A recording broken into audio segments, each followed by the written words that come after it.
हरे कृष्णा, राधे राधे। और 17 सितंबर 2023 में हर्षोल्लास के साथ हम मना रहे हैं भगवान श्री विश्वकर्मा जी का जन्म दिवस। तो भगवान विश्वकर्मा को निर्माण और सृजन का देवता माना जाता है। निर्माण, वास्तुकला, औजार, शिल्पकला, मूर्तिकला और वाहनों समेत समस्त सांसारिक वस्तुओं के अधिष्ठात्र देवता हैं भगवान विश्वकर्मा, जिनके पावन चरणों में हम नमन कर रहे हैं। और सृष्टि के पहले इंजीनियर भगवान विश्वकर्मा को ही कहा जाता है। विश्वकर्मा को वास्तुकार माना जाता है और ये भी माना जाता है कि ब्रह्मा जी के साथ मिलकर इन्होंने सृष्टि का निर्माण किया था। और ये दिन हमारे यहाँ बहुत ही हर्षोल्लास के साथ मनाया जाता है। तो ये हमारा मंदिर है, मैंने बहुत बार आपको अपनी वीडियोस में दिखाया भी है कि ये मंदिर मेरे ससुर जी ने इसका निर्माण कराया था। इसमें मूर्ति स्थापना कराई थी और लगभग 35 साल पुराना ये मंदिर है। तो 17 सितंबर को पूरा हमारा परिवार इकट्ठा होता है, घर परिवार समाज हमारा इकट्ठा होता है। हमारे रिश्तेदार, मिलने वाले, गली मोहल्ले पड़ोस के सभी लोग मिलकर इस त्यौहार को पूर्ण श्रद्धा और भक्ति के साथ मनाते हैं। और देखिए, ये कलावा पंडित जी मेरे बांध रहे हैं, तो मैं तो पंडित जी के पास ही बैठ जाती हूँ कि इस बार पंडित जी थोड़ा सा राइट साइड में बैठ गए। मैंने कहा थोड़ा आप ज़रा खिसकिए, बिठाइए हम मुझे भी, क्योंकि जो पंडित जी मंत्र इत्यादि पढ़ते हैं ना अपनी किताब से, वो मैं साथ साथ पढ़ती हूँ। मुझे बहुत ही आनंद आता है वो मंत्र पढ़ने में। और शंख नाद, घंटियों की आवाज़, आरती की आवाज़, हवन की आवाज़, इससे मुझे बहुत ही सुकून मिलता है। तो इसलिए मैं तो पंडित जी के पास ही बैठ जाती हूँ। और केशव वृंदा देखिए हमारे विराजमान हो गए हैं। और सामने आपको जो दिखाई दे रहा है वो भगवान विश्वकर्मा का श्री विग्रह है। और देखिए, ये मंदिर का हमारा नाम भी है विश्वकर्मा शिव मंदिर। तो इस तरह से पूरी पूरी 17 सितंबर पे पूरा समाज इकट्ठा होता है, सब लोग इकट्ठा होते हैं और हवन इत्यादि होता है।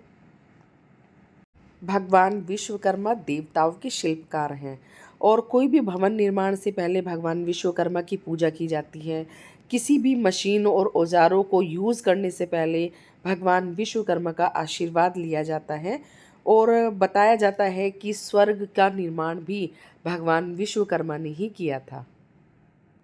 और देखिए, ये हमारे परिवार में जो भी नई बहू आती हैं उसको पूजा में बिठाया जाता है, उनको यजमान बनाया जाता है। और अगर किसी साल कोई शादी नहीं होती है तो समाज में किसी दूसरे जोड़े को बिठाया जाता है। तो सबका नंबर आता है ऐसे करके एक एक बार, जिनको यजमान बनाया जाता है। देखिए, भगवान विश्वकर्मा का अवतरण कैसे हुआ इसके बारे में भी थोड़ा सा मैं आपको बता देती हूँ। अलग अलग कहानियाँ प्रचलित हैं। जैसे कि ब्रह्मा जी के बेटे थे धर्म, और धर्म के 7 पुत्र थे, जिसमें से कि 7वें पुत्र का नाम था वास्तु। और वास्तु के ही एक पुत्र हैं विश्वकर्मा। वहीं स्कंद पुराण में बताया जाता है कि धर्म ऋषि के 8वें पुत्र प्रभास का विवाह गुरु बृहस्पति की बहन भुवना ब्रह्मवादिनी के साथ हुआ था, और ब्रह्मवादिनी ही विश्वकर्मा जी की माँ है। इस तरह अलग अलग क्षेत्रों में अलग अलग कथाएं प्रचलित है, पर हमारे इष्ट देव, हमारे गुरुदेव भगवान विश्वकर्मा हैं। और क्या आप जानते हैं कि भगवान विश्वकर्मा की 3 पुत्रियां थी, रिद्धि, सिद्धि और संज्ञा। और रिद्धि सिद्धि का तो आपको पता ही है कि भगवान गणेश जी की पत्नी थी वो। तो इस हिसाब से भगवान गणेश जी के ससुर होते हैं भगवान श्री विश्वकर्मा। और इनकी जो तीसरी पुत्री थी संज्ञा, उसका विवाह हुआ था सूर्यदेव के साथ।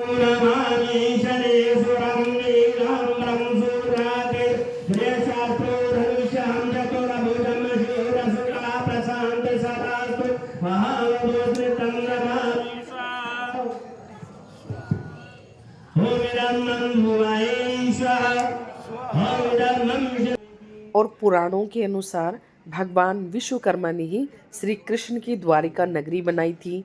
स्वर्ग इन्होंने ही बनाया था, लंका इन्होंने ही बनाई थी, इंद्रपुरी इन्होंने बनाई थी, हस्तिनापुर भी इन्होंने ही बनाया था। और पुष्पक विमान, इंद्र का वज्र, भगवान शिव का त्रिशूल, सुदर्शन चक्र, ये सब भगवान विश्वकर्मा की ही देन है।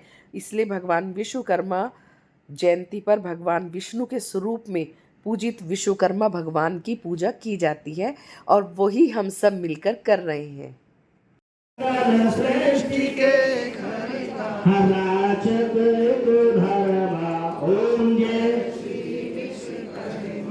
आज सृष्टि में विद को वेद को उपदेश दिया स्वामी उपदेश दिया जीव मात्र का जग में जीव मात्र का जग में ज्ञान हस किया ओम जय विश्वकर्मा ऋषि अंगरा ने तप से शांति नहीं पाई स्वामी नहीं पाई ध्यान किया जब प्रभु का मैं दूर करे ओम जय हरे जो भावे फल पावे दुख विनि सेवन का स्वामी दुख विनि सेवन का सुख संपत्ति घर आवे सुख संपत्ति घर आवे कष्ट मिटे